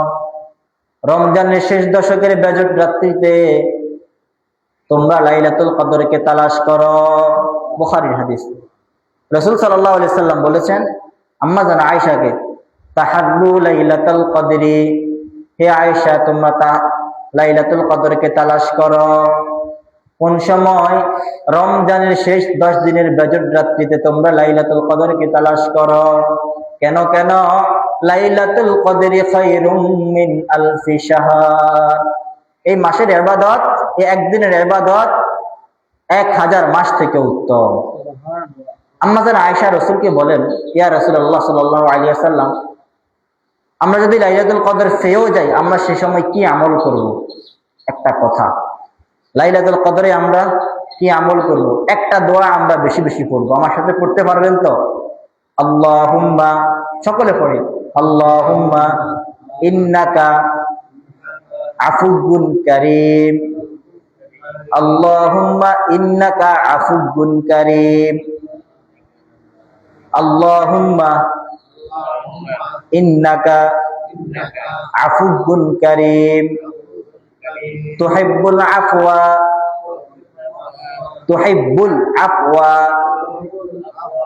ফা'ফু আন্না। রাসূল বলেন, আয়েশা তুমি যদি সবে কদরে পেয়ে যাও, তুমি রবের কাছে এই দোয়াটা বেশি বেশি করবা, আল্লাহুম্মা ইন্নাকা আফুউন কারীম। কোন riwayতের মধ্যে আছে আল্লাহুম্মা ইন্নাকা আফুউন কারীম নাই, তুহিব্বুল আফওয়া ফা'ফু আন্না। আল্লাহুম্মা ইন্নাকা আফুউন কারীম তুহিব্বুল আফওয়া ফা'ফু আন্না। মানে কি? আল্লাহুম্মা, আল্লাহ, ইন্নাকা আফুউন কারীম, আপনি তো মানুষকে গুনাহ ক্ষমা করেন, আপনি সম্মানিত। তুহিব্বুল আফওয়া, আপনি তো ক্ষমা করতে ভালোবাসেন। ফা'ফু আন্না, আমাদের গুনাহকে আপনি ক্ষমা করে দেন। কত সুন্দর দোয়া, আল্লাহুম্মা ইন্নাকা আফুউন কারীম। ও আয়েশা, তুমি যদি সবে কদর পেয়ে যাও, তুমি আল্লাহ তাআলার কাছে এই দোয়াটা বেশি বেশি করবা, আল্লাহুম্মা ইন্নাকা আফুউন কারীম, আল্লাহ আপনি তো ক্ষমাকারী, আপনি তো সম্মানিত। তুহিব্বুল আফওয়া, আপনি তো বান্দাদের গুনাহকে ক্ষমা করতে ভালোবাসেন। ফা'ফু আন্না, আমাদের গুনাহকে ক্ষমা করে দেন। নফসে শাইতান কারীমা রাহমান, রাহমাতাত বাশাত শাফাআত কায়মান। ওগো আল্লাহ, শয়তানের দোকায় পড়ে, নফস শয়তানের দোকায় পড়ে দিন বদিন গুনাহ করেছি। ওগো আল্লাহ, তুমি যদি আমাদেরকে গুনাহ ক্ষমা না করো, কিয়ামতের ময়দানে আমাদের তো উপায় নাই। রসুলের শাফাআত আমরা পাইব না, হাউজে কাউসারের পানিও তো আমরা পান করতে পারবো না। তাই বেশি বেশি এই দোয়াটা পড়ব, আল্লাহুম্মা ইন্নাকা আফুউন কারীম তুহিব্বুল আফওয়া ফাআফু আন্না, আল্লাহুম্মা ইন্নাকা আফুউন কারীম তুহিব্বুল আফওয়া ফাআফু আন্না। যারা আরবিতে পারি না, বাংলাতে হলো বলবো, ওগো আল্লাহ, আপনি তো ক্ষমাকারী, আপনি তো গুনাহ ক্ষমা করতে ভালোবাসেন, আমাদের গুনাহগুলোকে আপনি ক্ষমা করিয়া দেন। চাইতে পারবেন না আল্লাহর কাছে? ওগো আল্লাহ, আমরা তো গুনাহগার, আমরা তো গুনাহগার, আপনি তো গুনাহকারী ক্ষমাকারী, আপনি তো গুনাহ ক্ষমা করতে ভালোবাসেন, কাজেই আপনি আমাদের সমস্ত গুনাহকে মাফ করিয়া দেন। রমজানের 20 দিন শেষ, 20 দিন কি শেষ, আর 10 দিন আছে। না জানি আমরা রহমতের ভাগীদার হয়েছে কিনা, না জানি আমাদের গুনাহগুলো ক্ষমা হয়েছে কিনা, না জানি জাহান্নামের আযাব থেকে আমরা মুক্তি পাইছি কিনা, কেউই আমরা জানি না। আচ্ছা, কেউ যদি আমরা এটা মনে করি আমরা যে পরিমাণ গুনাহ করেছি, এই পরিমাণ গুনাহের কারণে আমাদের উপর জাহান্নামটা ওয়াজিব হয়ে আছে, ওই মানুষ কি জীবনে ঘুমাইতে পারে? হ্যাঁ, জাহান্নামের আযাব কত কঠিন সেটাও আপনি জানেন, আমি আপনি যে জাহান্নামের আসামি হয়ে আছি সেটাও আমি জানি। জাহান্নামের আযাব এত কঠিন জানা সত্ত্বেও, জাহান্নামী আমি হওয়া সত্ত্বেও কিভাবে বান্দা ঘুমাইয়া থাকে, কিভাবে বান্দা ঘুমাইয়া থাকে? ওই যদি ডাক্তার আপনাকে বলে আগামী 5 দিন পরে আপনি মারা যাবেন, আমাদের অবস্থা হবে এটা কি? আগামী 5 দিন পরে আপনি মারা যাবেন, খানা বেশি করিয়া খাবেন না খানা ছাড়িয়া দিবেন? ঘুম যাবেন না ঘুম হারাম হয়ে যাবে? তো আমাদের ডাক্তার যদি বলে 5 দিন আপনার সময় আছে, সেই ব্যাপারে আমরা এত খুলো সেন্সিটিভ হয়ে যাই। আল্লাহ যে আমাদেরকে বলেছে, বান্দা তোমার 1 সেকেন্ডের হায়াতের ভরসা হতো নাই, 1 সেকেন্ডের কি হায়াতের ভরসা হতো নাই। আমি যে আগামী এক সেকেন্ড পরে যে আমি এখানে কথা বলতে পারবো, হ্যাঁ, 1 মিনিট পরে যে আমি এখানে কথা বলতে পারবো, সেটার কোনো গ্যারান্টি আছে? কোনো গ্যারান্টি নাই। তো আমরা এগুলা জানা সত্ত্বেও কিভাবে রবের নাফরমানি করি, কিভাবে দিনকে দিন নামাজ না পড়িয়া থাকি, কিভাবে দিনকে দিন, হায় হায়, আমার সমাজে এমন যুবক আছে বছরের একটা দিনও ফজরের নামাজ পড়ে না, বছরের একটা দিনও ফজরের নামাজ পড়ে না। কিভাবে এটা সম্ভব? ওই সন্তানের বাপকে, সে বাপ হইয়া কিভাবে সন্তানকে শাসন করতে পারে না? হ্যাঁ, সন্তান কিভাবে ফজরের নামাজ না পড়িয়া ঘরে ঘুমাইয়া থাকে, আর সে বাপ হয় কিভাবে, সে সন্তান হয় কিভাবে? হায়রে বাবারা, যে সন্তানের জন্য এত কষ্ট করতেছেন, দিনকে দিন বিল্ডিং করতেছেন, ঘরে ফার্নিচার নিতেছেন, সোফা নিতেছেন, হ্যাঁ, সুকিস নিতেছেন, ঘরকে এত সুন্দর করে সুসজ্জিত করতেছেন, ওই ঘর যার জন্য করেছেন সে তো আপনাকে জাহান্নামে নিয়ে যাচ্ছে, সে সন্তানই কি আমাকে আপনাকে জাহান্নামে নিয়ে যাচ্ছে। কাজেই আমরা ইবাদতের প্রতি আরো বেশি ব্যর্থ হবে। এই 10 দিন, গত 20 দিন আমরা কি করেছি না করেছি সেটা বাদ, বুঝতে হবে এই 10 দিন আমার জীবনের শেষ 10 দিন। ভাইজান, আগামী বছর রমজানে আমরা বাঁচবো কিনা তার গ্যারান্টি কারো আছে? কেউ দিতে পারবেন? যদি একজন মানুষ আমাকে দিতে পারেন যে হুজুর আমি আগামী বছর রমজানে থাকবো, তাহলে ঠিক আছে, আপনি ইবাদত করার দরকার নেই। আমরা কেউই পারবো না। কাজেই মেনে ধরে নিতে হবে আজকের এই দিনটাই আমার জীবনের জন্য শেষ দিন, আজকের এই দিনটা কি আমার জীবনের জন্য শেষ দিন, আজকের এই রমজানটাই আমার জীবনের শেষ রমজান, রমজানের এই 10 দিন আমার জীবনের শেষ 10 দিন। কাজে আমাদের ইবাদত কি পরিমাণ করা উচিত? গত 20 দিন যা করেছি না করেছি সেটাকে দেখার বিষয় নাই, এই 10 দিনকে আল্লাহর ওয়াস্তে ইলেকট্রনিক্স মিডিয়া থেকে, মোবাইলের পেতনা থেকে দূরে থেকে, ঘরে যদি টেলিভিশন থাকে এই 10 দিনের জন্য টেলিভিশনকে ঘরে হারাম করে দেন।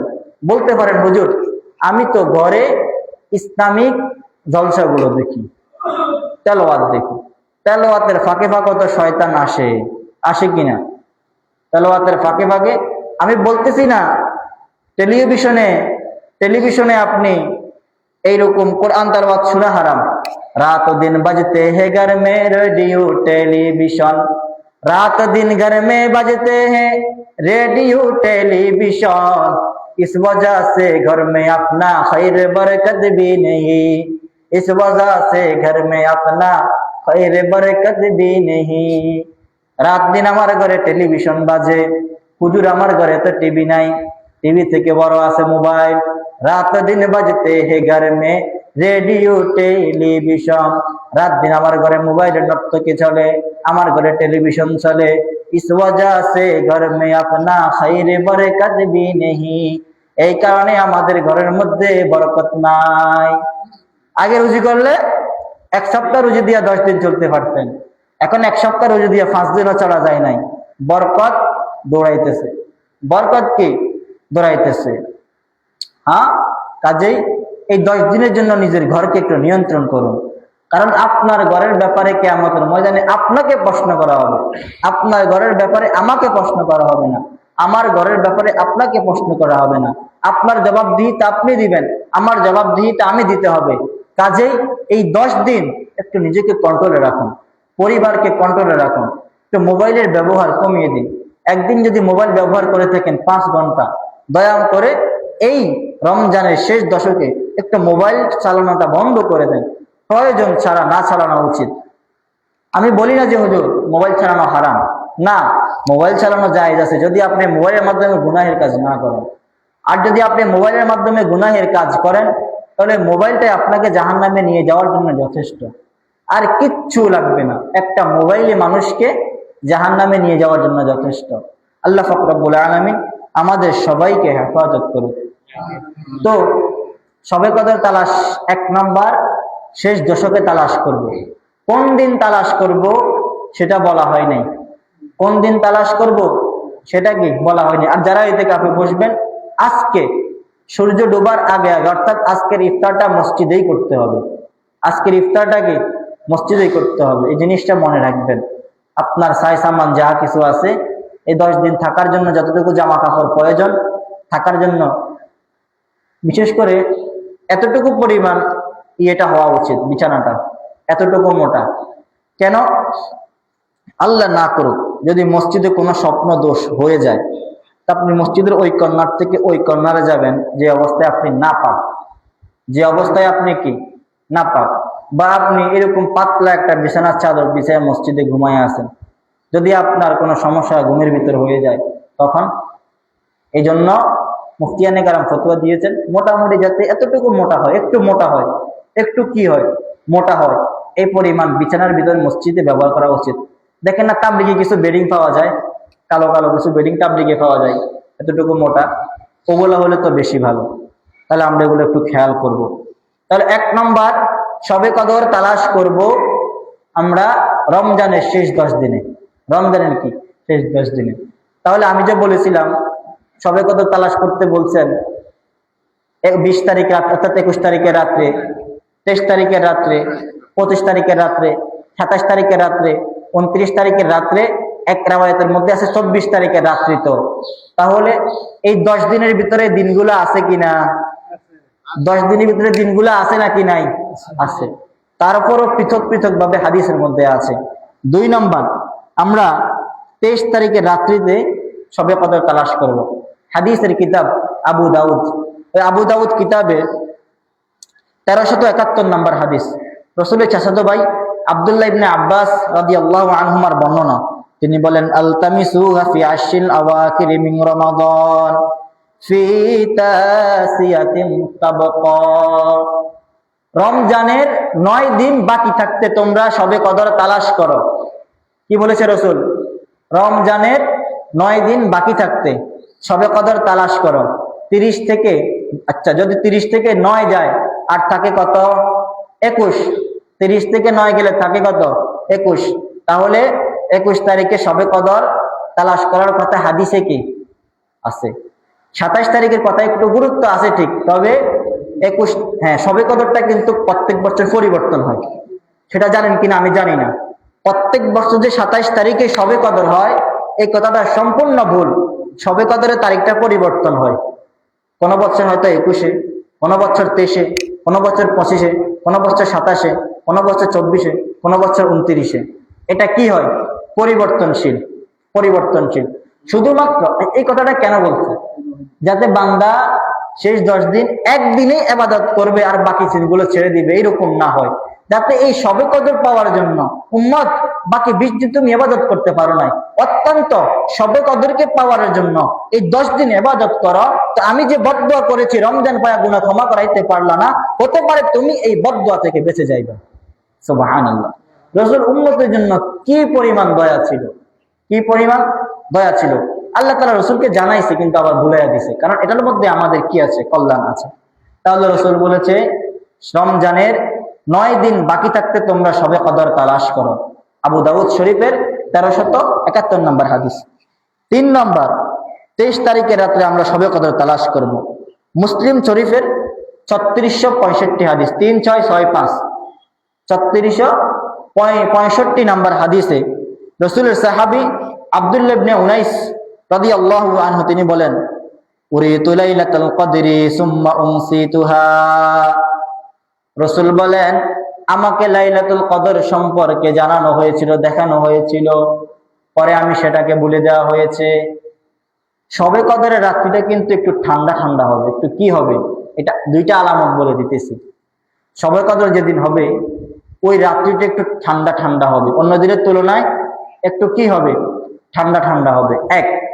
2 নম্বর, ওই দিন সকালের সূর্যটা অন্য দিনের মধ্যে একটু ছেঁটাছেঁটি হবে না, একটু আলো আস্তে আস্তে উঠবে। আলোটা কি আস্তে আস্তে উঠবে। এমনিতে সূর্য যখন উঠে, সূর্য উঠবে, সূর্যের তাপগুলা কি যখন চোখে পড়ে সহ্য করা যায় না। শবে কদরের সূর্যটা কিন্তু এইরকম হবে না। এটা একটা আলামত বলে দিছে, হতে পারে এটাই যে চূড়ান্ত এটা না, মানে একটা আলামত, হতেও পারে। তাহলে শবে কদরের পরের দিন যে সূর্যটা উঠবে ওই সূর্যটা একটু মৃদু মৃদু হাসি থাকবে, ওই সূর্যটা চেতাচেতি হবে না, আলোটা কি একটু স্বাভাবিক অবস্থায় থাকবে। তো রাসূলের সাহাবী আব্দুল্লাহ ইবনে উনাইস তিনি বলেন, রাসূল বলেছেন, উরিতু লাইলাতুল কদরি সুম্মা উনসিতুহা, আমাকে লাইলাতুল কদর দেখানো হয়েছে, পরে সেটাকে আবার ভুলিয়ে দেওয়া হয়েছে। তিনি বলেন, আমরা এক রাত্রিতে রাসূলের সাথে ইবাদত করেছিলাম। এক রাত্রিতে রাসূলের সাথে কি করেছিল? ইবাদত করেছিল। এখনো না মসজিদ হচ্ছে টাইলস, মার্বেল টাইলস, এই টাইলস সেই টাইলস। তৎকালীন যুগে মসজিদে নববী ছিল মাটির। কিসের ছিল? মাটির। এখন হয়তো ছাদ বা টিন আছে। তৎকালীন যুগে মসজিদে নববী ছিল খাজুর গাছের চাল। কিসের? খাজুর গাছের যে পাতা আছে, পাতা দিয়ে ছাদ ছিল। তখন তিনি বলতেছেন, আমরা একদিন শবে কদর রাসূলের সাথে নামাজ পড়েছিলাম। তো সেজদা করার পর আমি দেখেছি রাসূলের কপালে এবং নাকে মাটি লেগে আছে। কি লেগে আছে? মাটি লেগে আছে। এর থেকে বোঝা গেছে ওই দিন রাত্রে বৃষ্টি হয়েছে। কি হয়েছে? বৃষ্টি হয়েছে। তিনি বলেন, ওই রাত্রিটা ছিল 23 তারিখের রাত্রি। কয় তারিখের রাত্রি? 23 তারিখের রাত্রি। তাহলে 23 তারিখে যে আমরা শবে কদর তালাশ করব, হাদিসে আমরা পাইলাম কিনা, নাকি মন গড়া কথা? হাদিসে আছে নাকি মন গড়া কথা? অবশ্যই হাদিসে আছে। 4 নম্বর, আগে তো হাদিসে বলা হয়েছে বেজর রাত্রির ইবাদতকে বেজর রাত্রিতে শবে কদর তালাশ করতে, কিন্তু বুখারীর একটা riwayতের মধ্যে পাওয়া যায় 24। এটা জোর নাকি বেজোর? 24 জোর না বেজোর? জোর। কিন্তু এই riwayতের একটু ব্যতিক্রম ভাবে বোঝা যায় 24 তারিখের রাত্রিতেও আল্লাহ পাক রব্বুল আলামিন আমাদেরকে শবে কদর তালাশ করতে বলেছেন। আমার মনে হয় কি, আমরা বেজর রাত্রিতে তালাশ না করে এই 10 দিন ইবাদত করা উচিত। এই 10 দিন কি শবে কদর পাওয়ার জন্য এই 10 দিন ইবাদত করা উচিত। যারা ইতিকাফে বসবো তারা তো সওয়াব পাবো। আমরা যারা ইতিকাফে বসবো না, অত্যন্ত কম করে হলেও তারা 2-1 দিন রাত্রে মসজিদে থাকার চেষ্টা করব। 2-1 দিন রাত্রিতে কি মসজিদে থাকার চেষ্টা করব, বেজর রাত্রিতে। তাহলে আমি যদি 2-1 দিন রাত্রিতে মসজিদে থাকার চেষ্টা করি, হতে পারে এই রাত্রিটা শবে কদর যদি হয়, আমার আমলনামায় তার সওয়াব লেখা হয়ে যাবে। তার আমলনামায় কি সওয়াব লেখা হয়ে যাবে। তাই বলে যে আবার ইতিকাফকে ছেড়ে দিবেন না, না, ইতিকাফের তো আলাদা ফজিলত আছে। বাকি যারা ইতিকাফ করতে পারেন না, মসজিদে যিনি একা আছে তার সাথে একটু সঙ্গ দিবেন, খাবারটার সাথে নিয়ে আসলেন, বা যদি ব্যবস্থা হয় তাহলে তো হলো, না হলে নিয়ে আসলেন। 2-1 রাত্রিতে যিনি মুতাকাফ ইতিকাফে বসবেন তার সাথে বসার চেষ্টা করবেন, তার সাথে বসার কি চেষ্টা করবেন। আশা করি আমরা সকলে চেষ্টা করব। তাহলে 24 তারিখ রাত্রিতেও শবে কদর তালাশ করা যায়। 24 তারিখ রাত্রিতেও কি শবে কদর তালাশ করা যায়। বুখারী শরীফের 2022 নম্বর হাদিস। এই হাদিস রওয়ায়াতকারী আব্দুল্লাহ ইবনে আব্বাস রাদিয়াল্লাহু আনহুমা, তিনি বলেন, আলতামিসুহা ফি 24, আলতামিসুহা, তোমরা শবে কদরকে তালাশ করো, ফি 24, ও আমার সাথীরা তোমরা ভালো করে শুনিয়া নাও, তোমরা শবে কদরের 24 তারিখেও তোমরা কি করো, 24 তারিখে রজনীতে শবে কদর তালাশ করো। তাহলে আমরা 21 তারিখের রাত্রিতে শবে কদর তালাশ করব, 23 তারিখের রাত্রিতে শবে কদর তালাশ করব, 23-এর পরে 24-কে আমরা খালি রাখবো না, 24-এ শবে কদর তালাশ করব, 25-এ তো বেজত রাত্রি করতেই হবে, 27-এ তো আমরা করি, 29 রাত্রিতে আমরা শবে কদর তালাশ করব। তাহলে মধ্যখান দিয়ে বাদ গেল কয়দিন? 22, 28, 29, এই 3 দিন আর কেন বাকি রাখবো? যদি 7 দিন করতে পারি, এই 3 দিনও আমরা করতে পারবো। আল্লাহ পাক রব্বুল আলামিন আমাদেরকে শবে কদর তালাশ করার তৌফিক দান করুক। 5 নম্বর, 25 তারিখের রাত্রিতে আমরা শবে কদর তালাশ করব। বুখারী শরীফের 2023 নম্বর হাদিস। এই হাদিসের রাবি উবাদা ইবনে সামিত রাদিয়াল্লাহু আনহু। অত্যন্ত মজাদার একটি ঘটনা। একদিন রাসূল সাল্লাল্লাহু আলাইহি ওয়াসাল্লাম বের হয়েছিলেন শবে কদর কোন দিন সেটা বলার জন্য। সেটা কি বলার জন্য, খুব মনোযোগ সহকারে শুনেন, বুঝবেন না। রাসূল সাল্লাল্লাহু আলাইহি ওয়াসাল্লাম একদিন রাত্রিতে বের হয়েছেন শবে কদর কোন রাত্রিতে হয় সেটা বলার জন্য। বলার পরে দেখলেন ফাতালাহা রাজুলান মিনাল মুসলিমিন, মুসলমান থেকে 2 জন ব্যক্তি ঝগড়া লেগে গেছে। কি লেগে গেছে? ঝগড়া লেগে গেছে। রাসূল সাল্লাল্লাহু আলাইহি ওয়াসাল্লামকে শবে কদর কোন দিন বলিয়ে দেওয়া হয়েছে। কিসের কারণে? ঝগড়া। ঝগড়া তো মারাত্মক একটা বিষয়। ঝগড়ার কারণে শবে কদর কোন দিন সেটা আমাদেরকে আর জানানো হয় নাই। তাহলে রাসূলের সাহাবী উবাদা ইবনে সামিত রাদিয়াল্লাহু আনহু অনেক বড় একজন সাহাবী ছিলেন। তিনি বলেন, রাসূল আরবি হযরত মুহাম্মদ, সবাই বলেন হযরত মুহাম্মদ। রাসূল বলে, পৃথিবীর বুকে ওই ব্যক্তি সবচেয়ে বড় কৃপণ যেই ব্যক্তি আমার নাম শোনার পরে দুরূদ শরীফ পড়ে না। যেই ব্যক্তি আমার নাম শোনার পর দুরূদ শরীফ পড়ে না, ওই ব্যক্তির মতো কৃপণ পৃথিবীর বুকে আর কেউ হতে পারে না। ওই ব্যক্তির মতো বড় কৃপণ পৃথিবীর বুকে আর কেউই হতে পারে না। রাসূল বড় একটি হাদিস, সালমান ফারসি রাদিয়াল্লাহু আনহু হাদিস, ওই যে বড় একটা হাদিস আছে, রাসূল মিম্বারে উঠলেন, আমিন বললেন, দ্বিতীয় মিম্বারে উঠলেন, আবারও আমিন বললেন, মিম্বারে 3য় সিঁড়িতে উঠে তারপরও আমিন বললেন। খুতবা শেষে সাহাবায়ে কেরাম রাসূলকে প্রশ্ন করলেন, ইয়া রাসূলুল্লাহ, আমরা আপনাকে এইরকম ঘটনার কখনো বলতে শুনি নাই। আপনি দেখলাম মিম্বারে যখন প্রথম সিঁড়িতে উঠলেন তখন আপনি বললেন আমিন, যখন আপনি দ্বিতীয় সিঁড়িতে উঠলেন তখন বললেন আমিন, যখন আপনি 3য় সিঁড়িতে উঠলেন তখনও বললেন আমিন। রাসূল বললেন, ও আমার উম্মতেরা ভালো করে শুনিয়া নাও, সাহাবীরা ভালো করে শুনিয়া নাও, ইতিমধ্যে আমার কাছে জিবরাইল আমিন আসিয়া 3টা বদদুয়া করেছে। ওই 3টা বদদুয়াতে আমি নবী আমিন বলেছিলাম। 1 নম্বর, যেই ব্যক্তি তার বৃদ্ধ মাতা পিতাকে পাইলো কিন্তু বৃদ্ধ মাতা পিতার খেদমত করিয়া জান্নাতে সে যাইতে পারলো না, সেই ব্যক্তির জন্য ধ্বংস হোক, আমি নবী তার জন্য আমিন বলেছি। তাহলে 1 নম্বর, বৃদ্ধ মাতা পিতাকে সে বৃদ্ধ অবস্থায় দনজনকে পাইলো অথবা একজনকে পাইলো, পাওয়ার পরেও তাদের খেদমত করে সে জান্নাতের ভাগীদার হতে পারলো না, তাহলে তার জন্য জাহান্নাম, তার জন্য হালাক। দ্বিতীয় কোন বিষয়টা ছিল? ও আমার সাহাবীরা ভালো করে শুনিয়া নাও, দ্বিতীয় যে বিষয়টা ছিল, আমার ওই উম্মতেরা যারা রমজান মাস পাইলো, কি পাইলো? রমজান মাস পাইলো কিন্তু গুনাহ ক্ষমা করাইতে পারলো না, জিবরাইল তার জন্য বদদুআ করেছে, আমি নবী সেই বদদুআকে কবুল করে আমিন বলেছি। সুতরাং তোমরা যারা রমজান মাসে উপনীত হবা, রমজানে রবের কাছে এ পরিমাণ কান্না করো, 2 চোখের পানি ছেড়ে রবের কাছে কান্না করো, যাতে তোমরা রমজান মাসে গুনাহ ক্ষমা করাইতে পারো। আর যদি রমজান মাসে গুনাহ ক্ষমা করাইতে না পারো, আমি নবী যেই বদদুআ করেছি সেই বদদুআটা বাস্তবায়ন হয়ে যাবে। তৃতীয় যে বিষয়টা ছিল, জিবরাইল আমার কাছে আসিয়া বলে, হাবিব, আপনার যে উম্মত আপনার নাম শুনিয়া দুরূদ শরীফ পড়লো না, কি পড়লো না? তাহলে রাসূলের নাম শুনলে প্রথমবার দুরূদ শরীফ পড়া কি? কোন একটা মজলিসে প্রথমবার রাসূলের নাম শুনে দুরূদ শরীফ পড়া ওয়াজিব। দুরূদ শরীফ পড়া কি? ওয়াজিব। দ্বিতীয়বার সুন্নত, তৃতীয়বার মুস্তাহাব আমল। তাহলে কোন মজলিসে যদি আমরা রসুলের নাম শুনি, শোনার পরে রসুলের প্রতি প্রথমবার দুরূদ না পড়ে, জিব্রাইল বদদুআ করেছেন, রসুল আমিন বলেছেন, তার জন্য ধ্বংস হোক। অন্য হাদিসের মধ্যে আছে, পৃথিবীতে ওই ব্যক্তি সবচেয়ে বড় কৃপণ, ওই থেকে বড় কিপটা পৃথিবীতে আর কেউ নাই, যে ব্যক্তি আমি নবীর নাম শুনিয়াও দুরূদ শরীফ পড়ে না। আমি নবীর নাম শুনিয়াও কি দুরূদ শরীফ পড়ে না।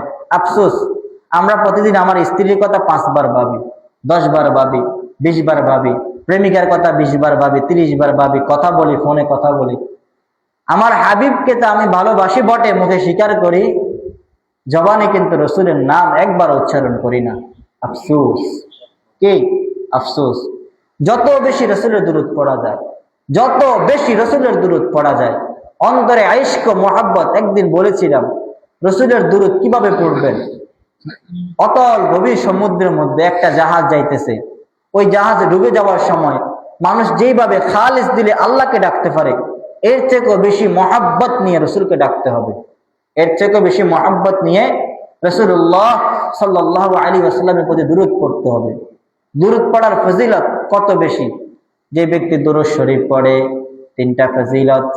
রসুল বলেন আল্লাহ তাআলা তার আমল নামায় 10টা সওয়াব লিখে দেন, 10টা গুনাহকে ক্ষমা করে দেন, তার মর্যাদাকে জান্নাতের মধ্যে আল্লাহ তাআলা 10 গুণ বৃদ্ধি করে দেন। পৃথিবীতে একটা আমল আছে, যে আমলটা করলে আপনি নিশ্চিত জান্নাত পাবেন। যে আমলটা করলে আপনি কি পাবেন? নিশ্চিত জান্নাত পাবেন। সেটা হচ্ছে দুরূদ শরীফ। কিভাবে? রাসূল বলেছে যে ব্যক্তি দুরূদ শরীফ পড়ে, যে ব্যক্তি কি দুরূদ শরীফ পড়ে, তাহলে তার মর্যাদা 10 গুণ বৃদ্ধি করা হয়। কোথায়? জান্নাতে না জাহান্নামে? জান্নাতে। তাহলে দুরূদ শরীফ পড়লে অবশ্যই জান্নাত পাবে। দুরূদ শরীফ পড়লে কি অবশ্যই জান্নাত পাবে। তাহলে রাসূল বলে, ও আমার সাহাবীরা, তোমরা আমার নাম শুনি আমার প্রতি দুরূদ শরীফ পড়ো নাই, তাহলে তোমাদের প্রতি ধ্বংস হোক। আল্লাহ তাআলা আকাশ থেকে জিব্রাইলকে পাঠাইলেন, জিব্রাইল যাও এই বদদুআটা করে দাও। জিব্রাইল বদদুআ করে দিয়েছেন, রাসূল আমিন বলেছেন, বদদুআ করেছেন, আল্লাহ নিয়ে এসেছেন জিব্রাইল। ওই দোয়াকে কবুল হওয়ার জন্য রাসূল বলেছেন আমিন, আয় আল্লাহ আপনি কবুল করেন। আমাদের বড় হতভাগা উম্মত আর কেউ নাই, যদি আমরা এই রমজান মাস পেয়ে গুনাহ ক্ষমা করাইতে না পারি, বৃদ্ধ মাতা পিতাকে পাইয়া তাদের খেদমত করিয়া জান্নাতের ভাগীদার হতে না পারি, রাসূলের নাম শুনি আমরা দুরূদ শরীফ না পড়ি, তাহলে আমাদের মতো বড় হতভাগা পৃথিবীর বুকে আর কেউ থাকবে না। আল্লাহ তাআলা আমাদেরকে বেশি বেশি রাসূলের প্রতি দুরূদ পড়ার তৌফিক দান করে দেন। রাসূল কেমন? ওয়াল্লাইলু মে হাই জুলফে মুহাম্মদ কা তারান্নুম, ওয়াল্লাইলু মে হাই জুলফে মুহাম্মদ কা তারান্নুম, ওয়াশ-শামসু মে রুখসারায়ে আহমদ কা তারান্নুম, আর ফুল মে হাই রো এ মদিনা কা তাবাসসুম, শাখু কে লচক মে কদ আফা কা তাকাল্লুম, शाखू के लचक में कदिया का तकल्लुम, ये कुछ रमज है आशिक माशूक के माबैन, समझा है जिन्ही खल्कों में एक सरवर कौनैन, समझा है जिन्ही खल्कों में एक सरवर कौनैन।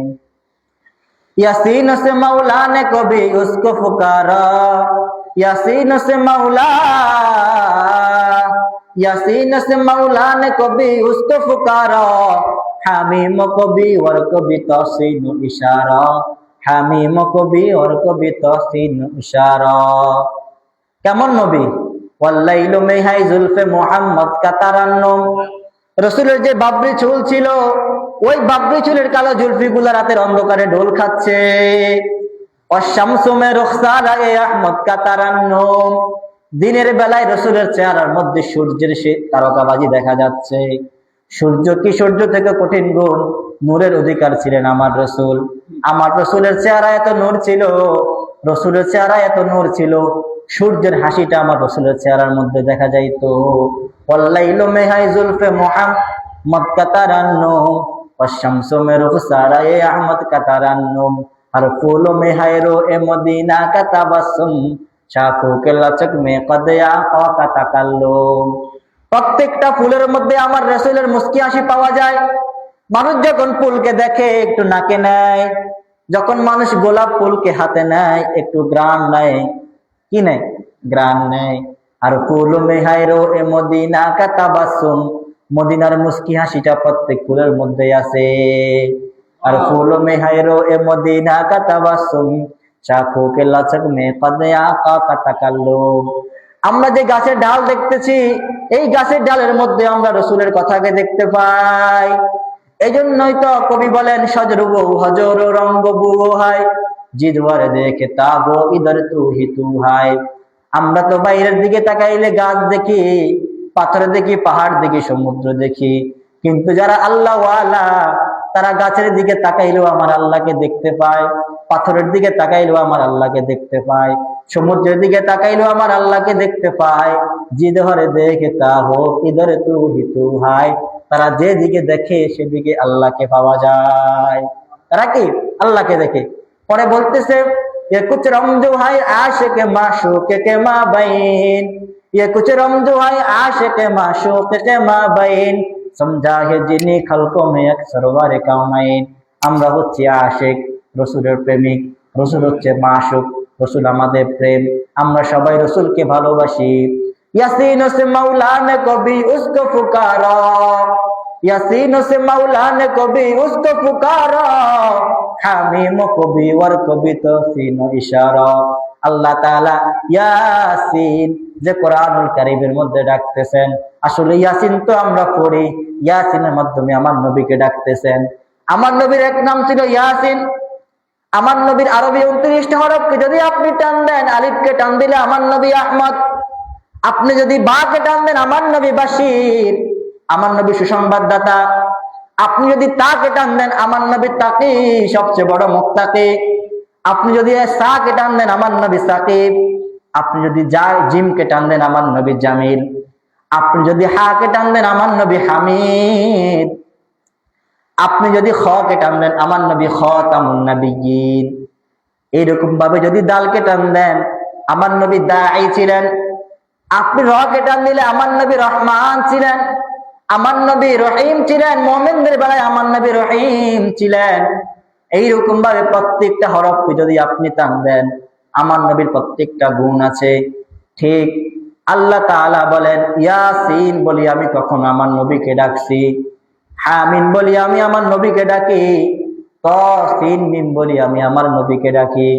আবার কখনো কখনো আদরের সাথে ডাকি, ইয়া আইয়ুহাল মুজাম্মিল, হে কম্বল গায়ে দেনেওয়ালা। আল্লাহ তাআলা প্রত্যেকটা নবীকে ডাক দিয়েছেন ইয়া আদম, হে আদম, ইয়া মূসা ফাখলা'না আলাইক, হে মূসা তুমি তোমার জুতাকে খুলে ফেলো, ইন্নাকা বিল ওয়াদিল মুকাদ্দাসি তুয়া, তুমি একটা সুন্দর উপত্যকায় আছো। কিন্তু আমার আল্লাহ আমার হাবিবকে এত বেশি ভালোবাসেন, কখনো ইয়া মুহাম্মদ বলে ডাক দেন নাই, বলছেন ইয়া আইয়ুহান নবী, হে আমার প্রিয় নবী। কি বলেছেন? হে আমার প্রিয় নবী। ইয়াসিন, হে ইয়াসিন, হামিম, এইভাবে আমার নবীকে ডাক দিয়েছেন। আমার নবীকে কি পরিমাণ আল্লাহ তাআলা ভালোবাসেন, কিন্তু আমরা উম্মত হইয়াও নবীকে ভালোবাসতে পারি নাই। শবে কদর আসতেছে, এই শবে কদরে আমরা বেশি বেশি রাসূলের প্রতি দুরূদ পড়ে রাসূলের হাকিকি আশিক হব। এক দলকে দেখা যায় শুধুমাত্র রাসূলের ইশক 12 রবিউল আউয়ালে দেখা যায়, জশ্নে জুলুসে ঈদে মিলাদুন নবী করে। চট্টগ্রামে নিউ মার্কেটের পল্টন থেকে ওইভাবে লাল দিঘির মোড় দিয়া ঘুরিয়া তারা মাইজ ভান্ডারে যায়, সেখানে তারা বছরে একবার মাত্র রাসূলের কি করে, প্রেম ভালোবাসাকে প্রকাশ করে। এটা আসলে রাসূলের ভালোবাসা না। তোমরা যে নিউ মার্কেট থেকে এইরকম শোডাউন দিয়া চক্কর দিয়া লাল দিঘির ময়দান হইয়া তোমরা যে মাইজ ভান্ডারে যাইতেছ, তোমাদের জোহরের নামাজ কই গেছে আর আসরের নামাজ কই গেছে? সুতরাং যেই ভালোবাসার মধ্যে জোহর আসর পাওয়া যায় না, সেটা ভালোবাসা নামে ভণ্ডামি ছাড়া আর কিছু না। সেটা ভালোবাসার নামে ভণ্ডামি ছাড়া কি আর কিছু না।